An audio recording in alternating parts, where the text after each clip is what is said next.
It's Kim Kraetzer for Sons of American Legion Radio, RallyPoint.com. We're back at the Maritime College with Coach Vincent DiGaetano. And Coach, big homecoming win on Saturday. Good crowd, a lot of alumni, and a 35-7 win. Tell us a little bit about it.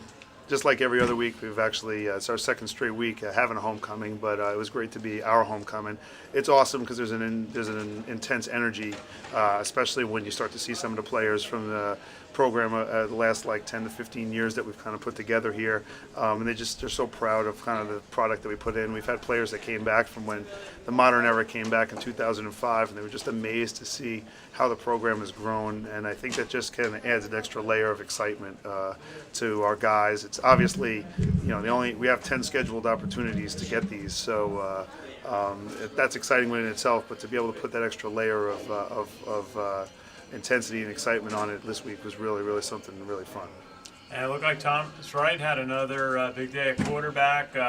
First quarter, great catch in the end zone for that first touchdown. Tell us a little bit about the offense. Yeah, so I think he got out pretty fast. I think it was nice. I think a little bit more. Our offensive line, I think, did a really nice job in protecting this week, which was a little bit something we've really, really honed in on too. And then obviously when he's able to kind of have a little bit of time, he can really make some great things happen. And be able to catch drum goal in the corner of the end zone, and he ends up being able to do his thing. If you get in his area, he's able to kind of catch it.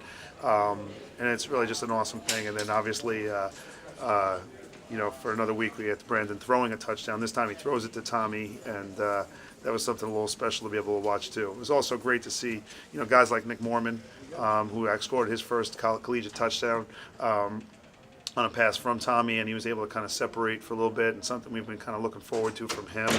So it was really great to see, which really put an extra layer of stress on the defense, we thought at times. So, again, like we do every week, it's trying to spread the ball around and keep on working with it.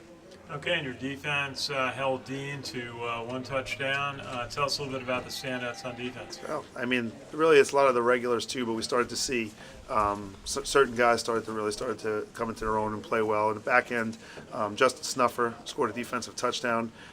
Really proud of the work that he does. He actually had 2 interceptions in the game.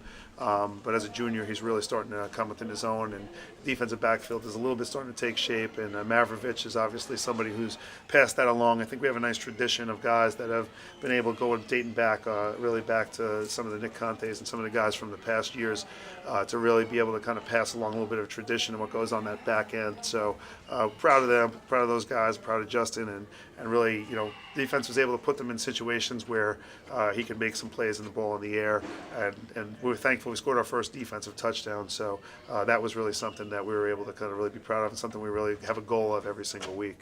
Okay, and then you have a 4-hour bus trip tomorrow up to Vermont to play Castleton. Tell us a little bit about the trip and also the team that you will play. Well, we've always admired the environment that Castleton has. It's been a conference opponent since 2009.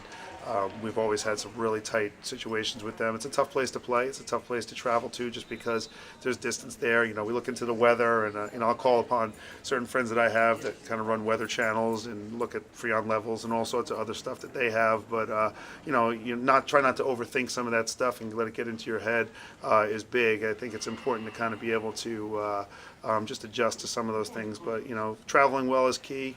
Be able to come out strong is key, and be able to overcome possibly an environment that's definitely there. We know it's their homecoming again, so it'll be our 3rd straight week seeing a homecoming. So it's another opportunity for us to kind of see a real fun atmosphere and a fun crowd, and hopefully we take advantage of it. Yeah, I had a few trips to Vermont for hockey games up to the University of Vermont. Very lively place for college hockey, and great to see college football continuing up in Vermont.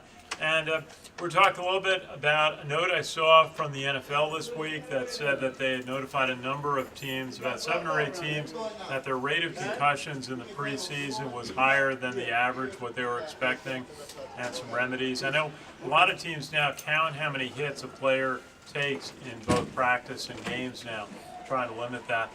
What's your thought on some of the things on trying to monitor the number of concussions that teams are having, trying to reduce them? Well, being kind of like somebody who's really been honing in a little bit on football and safety for the last couple of years. I think it's important, obviously, with the teaching to go ahead and monitor how we're actually teaching safe contact and safe tackling, and whether it be in a contact system or whether it be in a tackling system. It kind of goes far beyond that because contact and collision does happen in the course of the game. I think what's really changed our view on it is the amount of contact, but also to monitor that if we do have an injury or if we have a couple of injuries, it's always important to us to kind of look back and see, like, what are the reasons for these things. If we do have to modify within it, just because we put a plan together doesn't mean that it's going to be 100% ironclad and always going to work. We have to obviously make sure that we're constantly assessing it, constantly evaluating it, and constantly looking for opportunities to make it safer and make it better. We teach that at all levels, but it's most important at our own level because our players and their safety is paramount to everything else. Absolutely. Coach Vincent DiGaetano, best wishes as you go up. Take your 4-2 record up to Castleton for a game in Vermont on Saturday, 12 noon start. Best wishes from all of us at the American Legion and RallyPoint.com. Thanks, Ken. Good to see you.